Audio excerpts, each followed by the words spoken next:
As COP17 draws to a close, the world waits with bated breath to see what the outcome of the climate change negotiations will be, including whether countries would agree to a second commitment period under the Kyoto Protocol. Samantha caught up with COP17 President and South African Minister Maite Nkoana-Mashabane to get her view on what we could expect during the last few hours of the conference.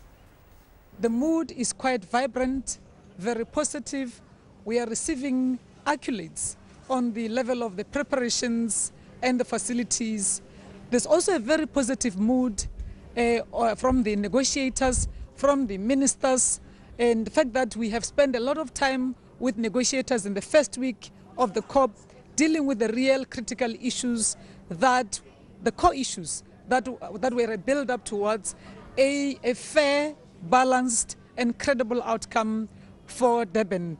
And when ministers arrived, they are now engaged in these outstanding political issues that will put the final touch-ups to a very successful COP17, COP17 session here in Durban.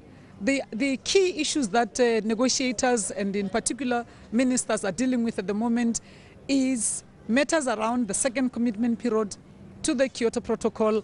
And what we are grappling with now, it's really about the mechanisms and institutions that need to be updated, need to be worked on for the second commitment to be more meaningful. Secondly, it's on issues on the outcomes of Cancun, but key amongst them being the Green Climate Fund, which brings about long-term finance on issues around mitigation and adaptation. For developing countries, there will be good news coming their way because we think we are on the right track to adopt the frameworks around the removal of fragmentation in issues around adaptation in the form of the Adaptation Committee and the framework.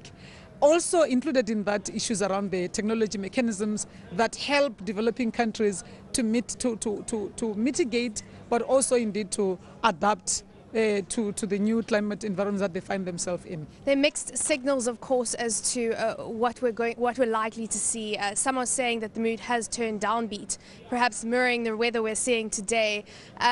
Do you think that we might have some form of roadmap towards a world global legally binding agreement if Kyoto's second commitment period doesn't pull through? The mood that I see inside the conference rooms and the meetings that I've been presiding on is quite upbeat.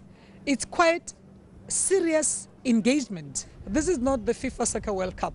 This is a meeting of parties where all 194 party members qualified, and all of them should go back home feeling just a little bit satisfied.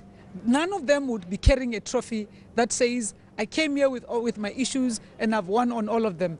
The outcome has to be fair, credible, and inclusive.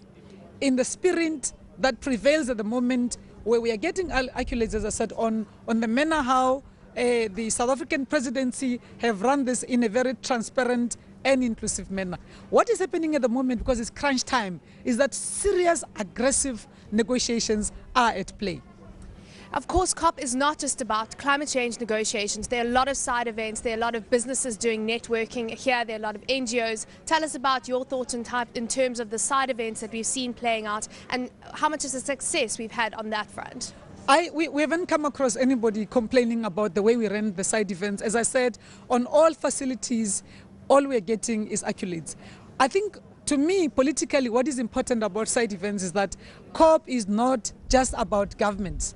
The C17, the component that brings civil society and business to play, because UNFCCC process is not just about governments. It's about politics in it. It's also about the economics in it. It's about how climate change and the negative impact thereof affect negatively economies around the world, particularly the developing countries, but also how business itself, if it doesn't play a positive role, would be impacted upon.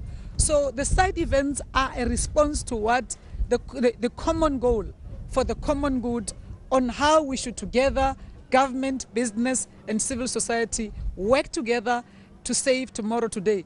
Because we cannot all afford to have plan B because we only have one Earth. So we all have to work for this common goal to save the Earth and save the future of this Earth and the planet for the future generations. Lastly, Minister, we know what a great legacy the World Cup left for South Africa. Once again, we host another key global event. What type of legacy do you think that COP17 will leave behind for the city of Durban and, of course, South Africa and Africa? I've been saying to you that the feedback we are getting at the moment is very, very positive. One of the senior leaders here was saying that they've never heard of any COP where the host country is already receiving accolades, particularly this time, the crunch time, because people look for any other reason to start complaining, but there's none to complain about, which was really quite humbling to get this kind of applause from all delegations at this time when people are supposed to be so worried about the outcome. But the real legacy is that South Africa has offered the party members an opportunity to take few giant steps moving forward in working together with the global community to work on an inclusive, fair, credible and balanced outcome that helps to contribute positively to saving tomorrow today.